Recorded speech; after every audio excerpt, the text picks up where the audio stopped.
Good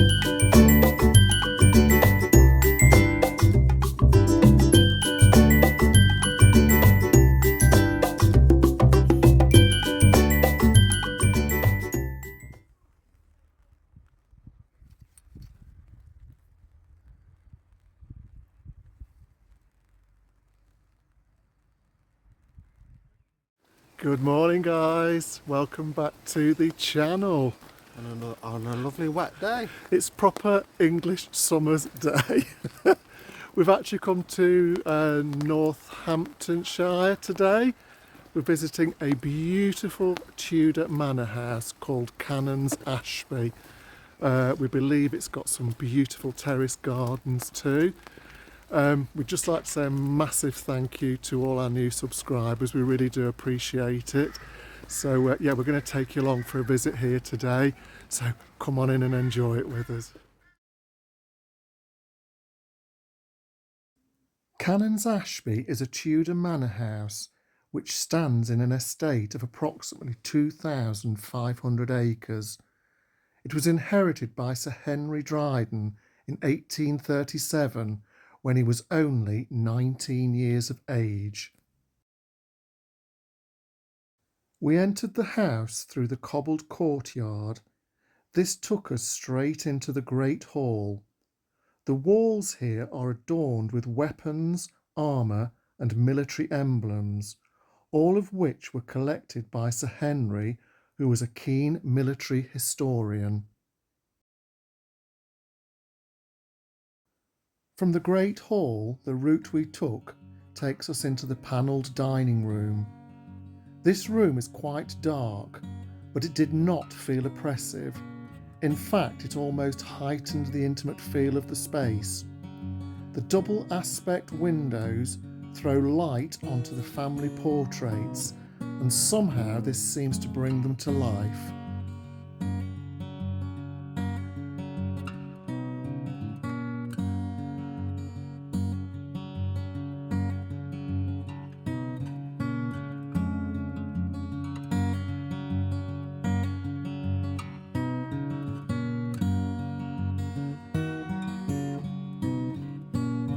Leaving the dining room, next we went into the book room. It is not, we were told, a library. Sir Henry would not refer to it as a library, as to him it was in fact a workspace. This room is also very atmospheric. Some of the books date right back to Sir Henry's time, with later editions coming from the Victorian era.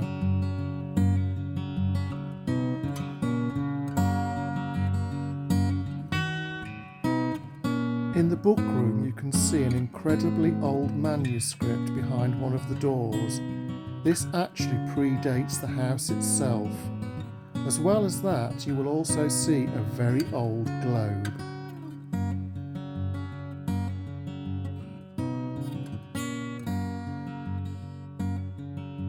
Adjacent to the book room is Sir Henry's museum.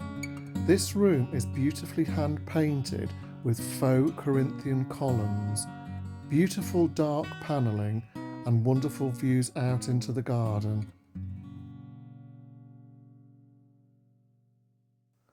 On leaving the book room, our tour continued up the beautifully carved wooden staircase with its colourful stained glass windows, which even on a very dull day still looked magnificent.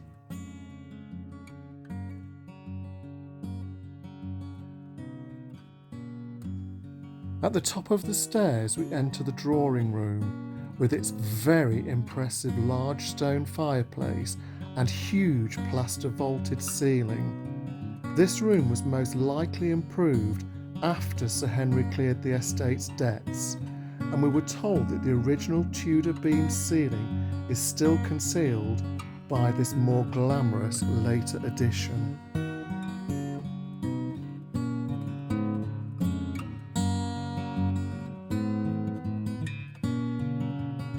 The weight of this huge stone fireplace is significant, and if you look closely you will notice iron bars that were put in during the Victorian period to strengthen the structure. Interestingly, the fireplace had been painted white, and it was the National Trust who removed the white paint to uncover the original delicate painted details.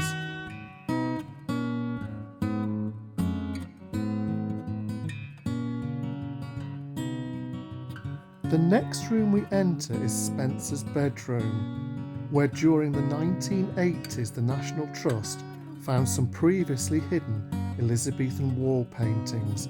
They are beautiful.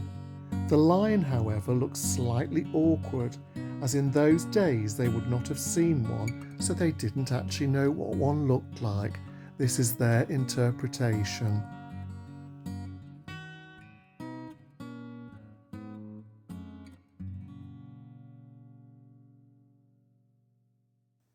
It took Sir Henry until the age of 47 to get the estate back on its feet. It was at the age of 47 that he finally married. They had one child together, a daughter named Alice.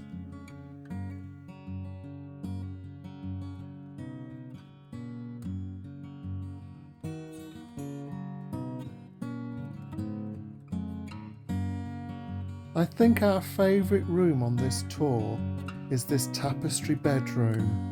It is a very tasteful room, and even by today's standards it looks very comfortable indeed. We could certainly imagine ourselves staying here.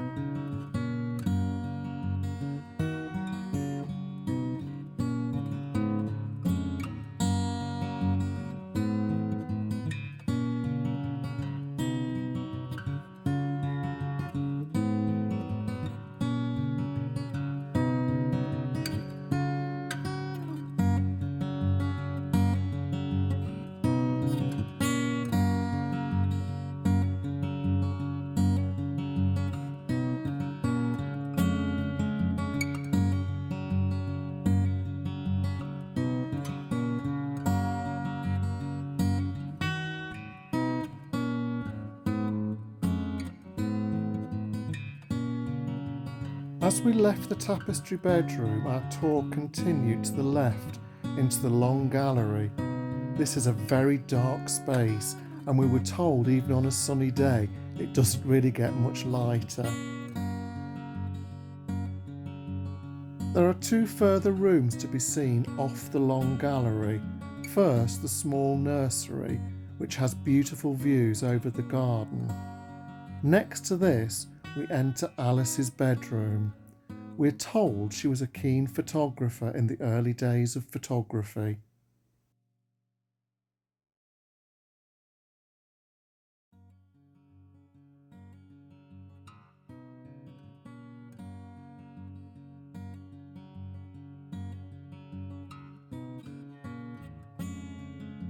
Some examples of Alice's photography can be seen on the chest to the right-hand side of the fireplace.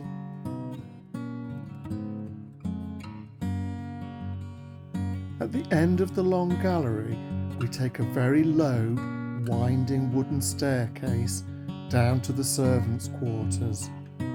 The first room we enter is the cook's bedroom. It is a very warm, cosy room, and we think she possibly had the best room out of all the servants.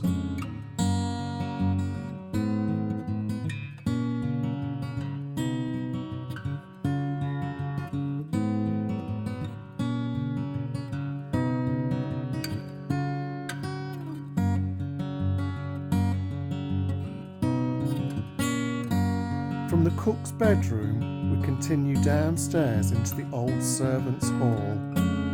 This is a beautiful room in the original part of the house. It has the most amazing painted wooden panelling, which still retains much of its colour to this day. One large section was found in an outhouse, and the National Trust have returned it to its original position.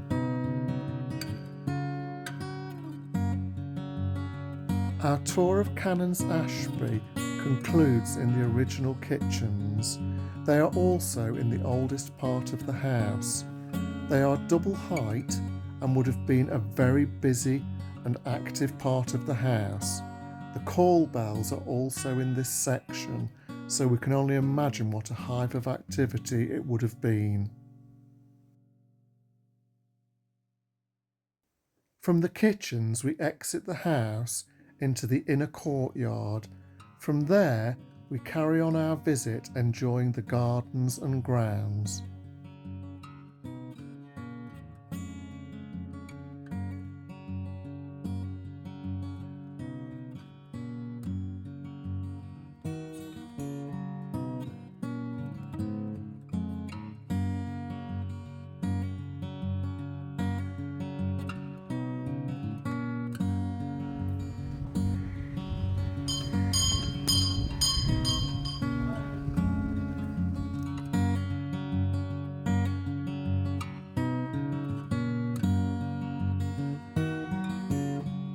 So we've just been inside Canons Ashby. Very charming old house, wasn't it? Yeah. Yeah, we really enjoyed it in there. Really nice ceiling in the upstairs drawing room, and some beautiful details, nice oak panelling and things, which we really appreciated. So we're just going to take a little stroll around the gardens. Stay with us, guys, and we'll get you some nice pictures.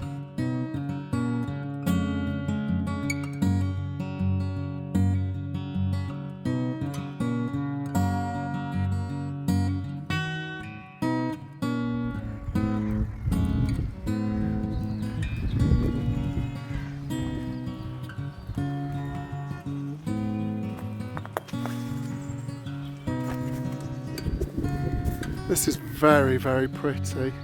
Yeah, the gardens are definitely one of the selling points of this house. It would be nice if the sun had shone for us, but you can't have everything. Nonetheless, we are really enjoying taking a look around here.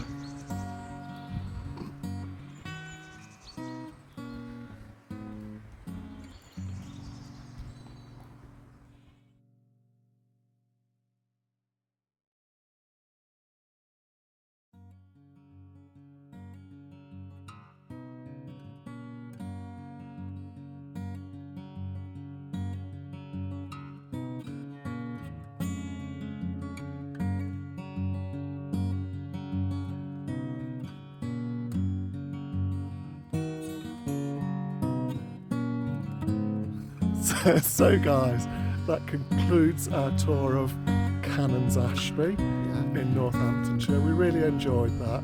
Would have been nice if the sun had shone for us. Yeah, it's a bit miserable today. It is a bit gloomy, but Usual, typical UK weather. it is UK weather. We hope you're keeping well, guys. We appreciate you watching, and if you could, it would be nice if you were able to Give us a like and subscribe and ring ring the the bell. bell. Take care, guys. We'll see you next time. Bye-bye. Bye.